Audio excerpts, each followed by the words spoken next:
ஓம் ஸ்ரீ கணேசாய நமஹ. வந்தே கஜேந்திரவதனம் வாமாகாரூಢவல்லபாஸ்லிஷ்டம் குங்குமபராகசோணம் குவலயநீஜாரகோரகாபீఠம் பிரணமாமி தட்சிணாமூர்த்தி வியாசசங்கரரூபிணம் ஜோதிர்மயம் குரும் ஸ்ரீமத் சந்திரசேகர சரஸ்வதி ஸ்ரீ குருப்யோ நமஹ. ஓம் ஐம் ஹ்ரீம் ஸ்ரீம் ஸ்ரீ மாத்ரே நமஹ. ஓம் ஐம் ஹ்ரீம் ஸ்ரீம் ஸ்ரீ அன்னதாயை நமஹ. ஓம் ஐம் ஹ்ரீம் ஸ்ரீம் ஸ்ரீ வசுதாயை நமஹ. ஓம் ஐம் ஹ்ரீம் ஸ்ரீம் ஸ்ரீ சச்சாமர ரமாவாணி சவ்ய தக்ஷிண சேவிதாயை நமஹ. ஓம் ஐம் ஹ்ரீம் ஸ்ரீம் ஸ்ரீ கடாட்ச கிங்கரி பூத கமலா கோட்டி சேவிதாயை நமஹ. ஓம் ஐம் ஹ்ரீம் ஸ்ரீம் ஸ்ரீ சிவசக்தைகரூபிண்யை நமஹ. ஓம் ஐம் ஹ்ரீம் ஸ்ரீம் ஸ்ரீ லலிதாம்பிகாயை நமஹ. ஓம் ஸ்ரீ மாத்ரே நமஹ. அனைவருக்கும் வணக்கம். இன்று அம்பாளுடைய திருநாமம் க்ஷிப்ர பிரசாதினி என்பதை நாம் அறிந்து கொள்வோம். க்ஷிப்ரம் என்றால் விரைவில், சீக்கிரமாக. பிரசாதினி என்றால் அருள் வழங்குதல். அம்பாள் விரைவில் பலன்களை கொடுப்பவள். பக்தர்களின் பக்திக்கேற்ப பிரார்த்தனைகளுக்கு உடனடியாக பலன்களை கொடுப்பவள். க்ஷிப்ர பிரசாதினியை நமக. அடுத்த நாமம் அந்தர்முக சமாராத்யை. அந்தர்முக என்றால் உள்புறமாக, மனதிற்குள். சமாராதன் என்றால் திருப்திப்படுத்துதல். அதாவது உள்முகமாக மனதில் தியானிக்கும் பக்தர்களிடம் திருப்தி அடைகிறாள்.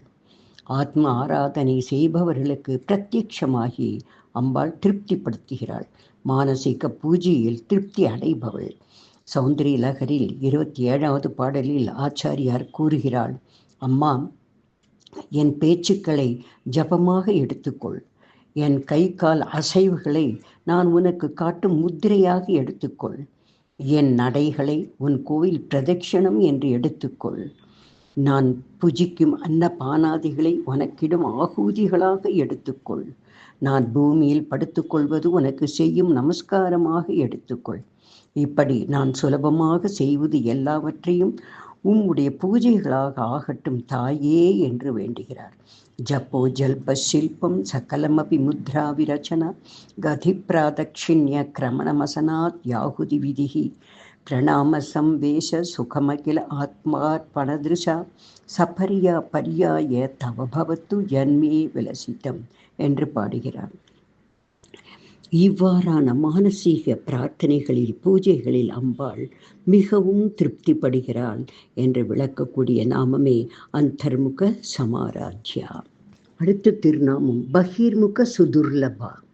பகிர்முக என்றால் வெளிமுகமாக, துர்லபா என்றால் அடைவது துர்லபம், ரொம்ப கடினம் என்று கூறப்படுகிறது. அதாவது புற செயல்பாடுகளால் அடைவதற்கு அம்பாள் கடினமானவள், சுலபமாக வசப்படாதவள். அம்பாள் தனக்கு ஒரு செயல் செய்ய வேண்டும் என்று நினைத்து அனைவருக்கும் தெரிவிக்கும்படி வெளி விஷயங்களில் ஆர்வம் காட்டி பக்தி என்று செய்யப்படும் பூஜைக்கு அம்பாள் வசப்பட மாட்டாள். ஆத்மானுபவத்தில் அம்பாளை ஆராதிக்கும் போது திருப்தி அடைகிறாள். அந்தர்முக சமாராத்யா என்கிற நாமும் கூறும் பொருள் இது. ஆனால் படாட்டோபமான ஆராதனைக்கு அம்பாள் பகிர்முக சுதுர்லபாவாக, அவளை அடைவது, அவள் அருளை பெறுவது கடினமாகும் என்று இந்த 2 நாமாக்களும் உணர்த்தும் கருத்தாகும். அந்தர்முக சமாராத்யா, பகிர்முக சுதுர்லபா. உள்ளுக்குள் தியானிக்கும் பொழுது அம்பாள் சுலபமாக நமக்கு காட்சி தருகிறாள். வெளிப்படையாக படாடோபமாக செய்யும் பொழுது அம்பாள் வசப்பட மாட்டாள் என்பதே இந்த 2 நாமங்களின் பொருளாகும். அடுத்த நாமம் த்ரையி, மூவேதமாகியவள்.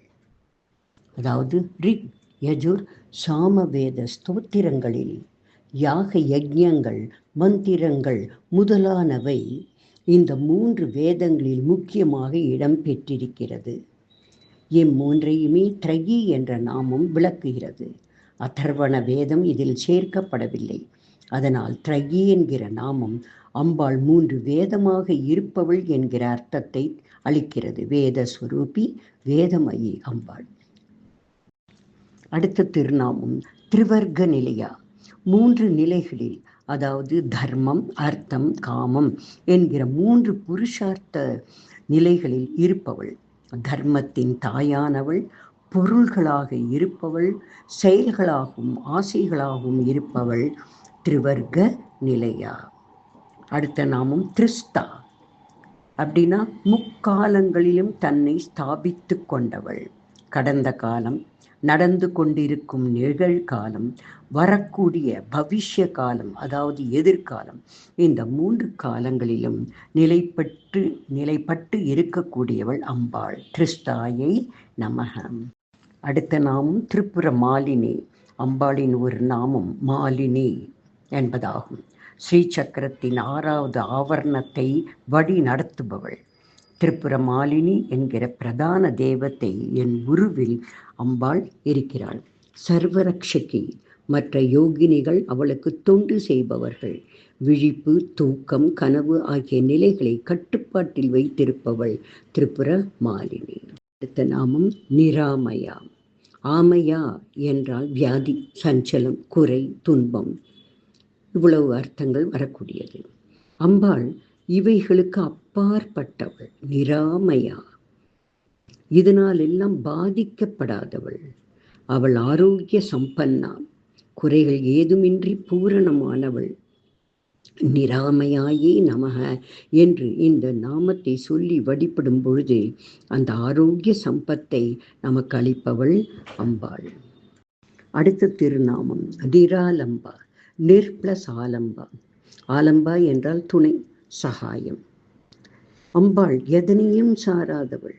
எந்த துணையும் அவளுக்கு தேவையில்லை. யாருடைய சகாயமும் தேடாதவள். அம்பாள் தனித்துவமானவள், சுதந்திரமானவள். இவளிடமிருந்துதான் சிருஷ்டியே ஏற்பட்டது. அதனால் அடியார்கள் துணையாக சகாயம் செய்பவளாக அம்பாள்தான் இருக்கிறாள். அவள்தான் நமக்கு ஆலம்பம். நிராலம்பாயே நமக. அடுத்த திருநாமம் ஸ்வாத்மா ராமா.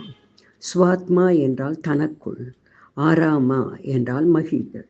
அம்பாள் தன்னுடைய ஆத்மக்குள்ளேயே ஆனந்த அனுபவத்தில் லயித்திருப்பவள். அம்பாள் தனக்குள்ளேயே அவள் ஆனந்தமாக இருக்கிறாள். சதா ஆனந்தத்தை தனக்குள் அனுபவித்து கொண்டிருப்பவள். அதனால் அம்பாளுடைய திருநாமம் ஸ்வாத்மா ராமாயை நமக. நிராலம்பாவாக, யாரையும் சாராதவளாக, சுதந்திரமாக இருக்கும் அம்பாள் தான் சிவசக்தி ஐக்கியம் என்பதை உணர்ந்து தனக்குள் அந்த ஆத்மானுபவத்தை ரமிக்கிறாள். ஆக நிராலம்பா, ஸ்வாத்மா ராமா என்கிற 2 நாமங்களும் ஒன்றுக்கொன்று பொருந்தி கொண்டு அம்பாளின் பூரணத்துவத்தை விளக்குகிறது. அவளே அனைத்தும் என்று கூறுகிறது. நிராலம்பாயை நமக. ஆத்மா ராமா ஸ்வாத்மா ராமாயை நமக. அடுத்த நாமம் சுதா ஸ்ருதி. சுதா என்றால் அமிர்தம், ஸ்ருதி என்றால் வர்ஷிப்பவள். அம்பாள் அமிர்தத்தை பொழிபவள். சகசிராரத்தில் அமிர்தத்தை பொழிபவளாக இருக்கிறாள். குண்டலினி சக்தி ஆக்ஞா சக்கரத்தை தொட்டு பின் சகசிராரத்தை நோக்கி செல்லும் பொழுது சாதகனுக்கு அமிர்த பொழிவு ஏற்படுகிறது. ஞானிகள் இந்த அமிர்த சக்தியை வாய்மேல் அன்னத்திலும் தொண்டையிலும் உணருவார்கள் என்று யோக சாஸ்திரம் கூறுகிறது. அதனால் பசி, களைப்பு, தாகம் என்று எதுவுமே அவர்களுக்கு ஏற்படுவது இல்லை. இப்படி சகசிராரத்தில் அமிர்தத்தை பொழிபவளாக, ஆனந்தத்தை அருள்பவளாக, சுதா சாராபிவர்ஷினியாக அம்பாள் விளங்குகிறாள். அடுத்த நாமம் சுதா ஸ்ருதி. சுதா என்றால் அமிர்தம், ஸ்ருதி என்றால் வர்ஷிப்பவள். அம்பாள் அமிர்தத்தை பொழிபவள். சகசிராரத்தில் அமிர்தத்தை பொழிபவளாக இருக்கிறாள்.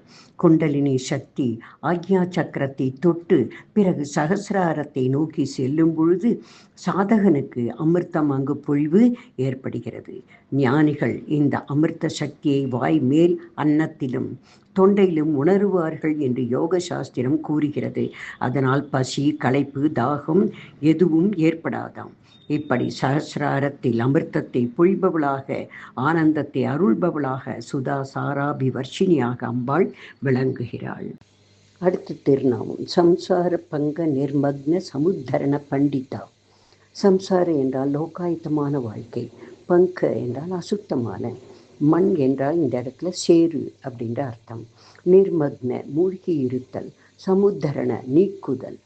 ஆக சம்சார சேற்றில் உழலும் ஜீவனை அந்த சகதியிலிருந்து தூக்கி நிறுத்தி காப்பவள் அம்பாள். சம்சார பந்தத்திற்குள் போய்விட்டவர்கள் சம்சார வெள்ளத்தில் மூழ்கிவிட்டவர்கள்தான். அவர்களை உத்தாரணம் செய்யக்கூடியவள், தூக்கிவிடக்கூடியவள், கரையேற்றக்கூடியவள் அம்பாள். ஆதிசங்கரர் பாடுகிற பொழுது அறியாமை என்கிற இருட்டில் உழல்பவர்களுக்கு தீப ஒளியாக வழிகாட்டுகிறாள் என்று பாடுகிறார். எப்படி மகாவிஷ்ணு வராகமாக அவதாரம் எடுத்து தன் கோரைப்பற்களால் பூமியை பெயர்த்தெடுத்து வந்து காத்தது போல சம்சார கடலில் விழுந்தவர்களை தூக்கிவிடக்கூடியவள் அம்பாள். சம்சார பங்க நிர்மக்ன சமுத்தரண பண்டிதாயை நமக. அடுத்த நாம் யஜ்ஞ பிரியா. யஜ்ஞம் என்றால் யாகம். ஸ்ரீ லலிதாம்பிகை யாகங்களை விரும்பி ஏற்பவள். அவளே யாகத்திலிருந்து தோன்றியவள்தானே. சோ அம்பாள் யஜ்ஞ பிரியா. அடுத்த திருநாமம் யஜ்ஞ கர்த்ரி. யஜ்ஞங்களை நடத்துபவள் அம்பாள். யாகங்களை செய்பவளாகவும் யாகங்களில் விருப்பமுடையவளாகவும் இருப்பதை குறிக்கிறது. மந்திரங்களை சொல்லிக்கொண்டு அதோடு அதற்கான ஒரு காரியத்தையும் அக்னிமுகமாக பண்ணுவது யஜ்ஞம். அம்பாள் யாகங்களை செய்பவளாக இருப்பதால் அவளுடைய திருநாமம் யஜ்ஞ கர்த்ரி. அடுத்த திருநாமம் யஜமான ஸ்வரூபிணி.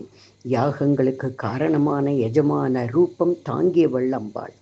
இவ்வாறு அம்பாள் யஜ்ஞத்தில் பிரியம் கொண்டவளாக, அதை நடத்துபவளாக, அந்த யஜ்ஞத்தின் எஜமானியாகவும் இருப்பவள். யஜ்ஞ பிரியா, யஜ்ஞ கர்த்ரி, யஜமான ஸ்வரூபிணி என்கிற 3 திருநாமங்களின் தத்துவம் இது. அடுத்த திருநாமம் தர்ம ஆதாரா. தர்மத்திற்கு ஆதாரமாக அதை நிலைநாட்டுபவளாக இருக்கிறாள். ஒவ்வொரு மனிதனுக்கும் அவரவருக்கு ஸ்வதர்மம் உண்டு. இதனை கடைபிடிப்பவர்களுக்கு துணையாய் இருப்பவள் அம்பாள். தனாத்யக்ஷா. தனத்திற்கும் செல்வத்திற்கும் அதிபதியானவள், அவற்றை பெருக்குபவள். அடுத்த திருநாமம் தனதானிய விவர்தினி. விவர்தினி என்றால் பெருக்குபவள், தனதானியங்களை அபிவிருத்தி செய்பவள். அடுத்த நாமம் விப்ரப்பிரியா. வேதியரிடத்தில் பிரியம் உள்ளவள். வேதத்தை ஓதுவதும் அதன்படி வாழ்வதும் விப்ரர்களின் தர்மம். இத்தகைய வேதியர்கள் அம்பாளின் திருவடிகளை அடைவதையே நாட்டம் கொண்டிருப்பர். இவர்களிடம் அம்பாள் பிரியம் காட்டுகிறாள். வேத நெறி வாழ்கின்ற விப்ரர்பால் நற்பிரியம் சீதமுடன் மேற்கொண்டாம் தேவிக்கு என்கிறது ஒரு பாடல். ஆக வேதியர்கள் மீது பிரியம் கொண்டவள் அம்பாள். விப்ரப்பிரியாயை நமக. அடுத்த நாமம் விப்ர ரூபாயை நமக. வேதியர்கள் வடிவில் இருப்பவள். அடுத்த திருநாமம் விஸ்வ பிரமணக்காரிணி. பிரபஞ்சத்தின் சிருஷ்டி ஸ்திதி லயம் என்கிற சுழற்சியை நடத்துபவள் அம்பாள். பிரமண என்றால் சுழற்சி.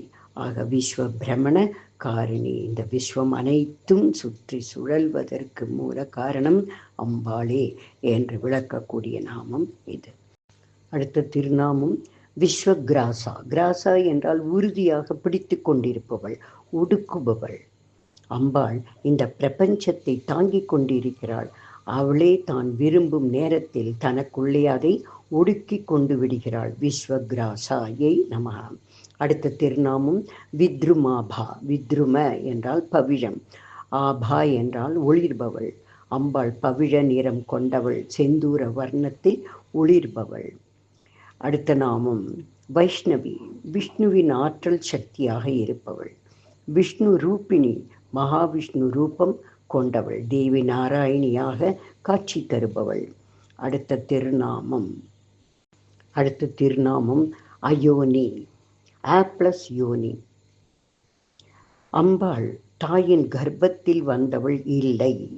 கர்ப்பவாசம் இல்லாமல் விசேஷமாக தோன்றுபவர்களை அயோனிஜர்கள் என்பார்கள். சீதை, ஆண்டாள் மற்றும் முதல் 3 ஆழ்வார்களும் அயோனிஜர்கள் என்று அழைக்கப்படுகிறார்கள். முதல் ஆழ்வாரான பொய்கை ஆழ்வார் காஞ்சி அருகே திருவெகா என்னும் ஊரில் சங்கின் அம்சமாக ஒரு பொய்கையில் தாமரை மலரில் தோன்றினார். இவர் துவாபர யுகத்தை சேர்ந்தவர். பூதத்தாழ்வார் துவாபர யுக கடைசியில் மகாபலிபுரத்தில் ஒரு நீலோற்பல மலரில் அவதரித்தார். பெருமாள் கதையின் அம்சமாக அவதரித்தார். இவர் பின்னாளில் தன்னை ஒரு பூதமாகவே அழைத்து கொண்டார். பூதம் வருகிறது, பூதம் கேட்கிறது என்று தன்னை கூறிக்கொண்டதால் இவரை பூதத்தாழ்வார் என்று அழைத்தனர். அடுத்தது 3வது ஆழ்வார் பேயாழ்வார். இவரும் துவாபர யுகத்தில் அவதரித்தவர். சென்னை மயிலாப்பூர் ஆதிகேசவ பெருமாள் கோவில் திருக்கிணற்றில் செவ்வல்லி பூவிலிருந்து அவதரித்தவர். திருமாலின் நந்தகம் என்னும் வாளின் அம்சமானவர். இவர் தன்னை பேய் என்று கூறிக்கொண்டதால் பேயாழ்வார் என்று அழைக்கப்பட்டார். இப்படி 3 ஆழ்வார்களுமே யோனியில் பெறவாதவர்கள், அயோனிஜர்கள். அம்பாளும் இப்படியே யோனியில் பிறக்காதவள், தானாக தோன்றியவள். அதனால் அவளுடைய திருநாமம் அயோனி என்று விளங்குகிறது. அடுத்த திருநாமம் யோனி நிலையா. பராசக்தியின் அம்சமான யோனி வடிவத்தை இது குறிக்கிறது. யோனி நிலையா என்றால் யோனியிலிருந்து வந்தவள் என்ற அர்த்தம் இல்லை, யோனியில் நிலைத்திருப்பவள் என்று அர்த்தமாகும். இது படைப்பு திறனை குறிக்கிறது. யோனியின் முக்கியத்துவத்தையும் சக்தியையும் அது படைப்பின் ஆதாரமாக இருப்பதையும் குறிக்கின்றது. யோனி நிலையா என்பது யோனி வடிவில் நிலை பெற்றிருக்கும் தேவியையும் படைப்புக்கான ஆதாரமாகவும் இருப்பிடமாகவும் விளங்கும் சக்தியையும் குறிக்கும் நாமமாகும் யோனி நிலையா. அடுத்த திருநாமம் கூட்டஸ்தா. கூட்டம் பிளஸ் ஸ்தா. கூட்டம் என்றால் அறியாமை, ஸ்தா என்றால் இருப்பவள். அதாவது மாயையினால் ஏற்படும் அறியாமை என்பதிலும் அம்பாள் இருக்கிறாள். அஞ்ஞானத்தை எல்லா உயிர்களுக்கும் மாயையால் ஏற்படுத்தி கொடுத்து அம்பாளும் அந்த அஞ்ஞான சுரூபமாக இருக்கிறாள் என்கிற அர்த்தத்தை இந்த நாமம் கொடுக்கிறது. அறியாமை என்கிற நிலையில்தான் ஞானத்தை கொஞ்சம் கொஞ்சமாக புகட்ட முடியும். ஒன்றுமே தெரியாத குழந்தைக்கு சொல்லி கொடுப்பது போல அரைக்குறையான தெரிந்தவர்களுக்கு ஞானத்தை போதிப்பது சிரமம். அறியாமையை கொடுத்து சித்தத்தில் ஒன்றும் பதியாத நிலையில் ஞானத்தை போதிப்பது எளிதாகும். அதனால் மாயையினால் அறியாமையை முதலில் தோற்றுவித்து பின் பேருண்மையை போதிக்கிறாள் அம்பாள் கூட்டஸ்தாயை நமக. ஓம் ஸ்ரீ மாத்ரே நமக. ரகஸ்யானாம் ரகஸ்யம் ச லலிதா பிரீதிதாயகம் அனேன சத்ருஷம் ஸ்தோத்ரம் ந பூதம் ந பவிஷ்யதி சர்வரோக பிரசமனம் சர்வ சம்பத் பிரவர்தனம் சர்வ அபமிருத்யு சமனம் கால மிருத்யு நிவாரணம் குஹ்யாதி குஹ்ய கோப்த்ரீத்வம் கிருஹணாஸ்மத்கிருதம் ஜபம் சித்திர்பவது மே தேவி त्वत्प्रसादान्मयि स्थिरा. ओम श्रीदेव्यै नमः.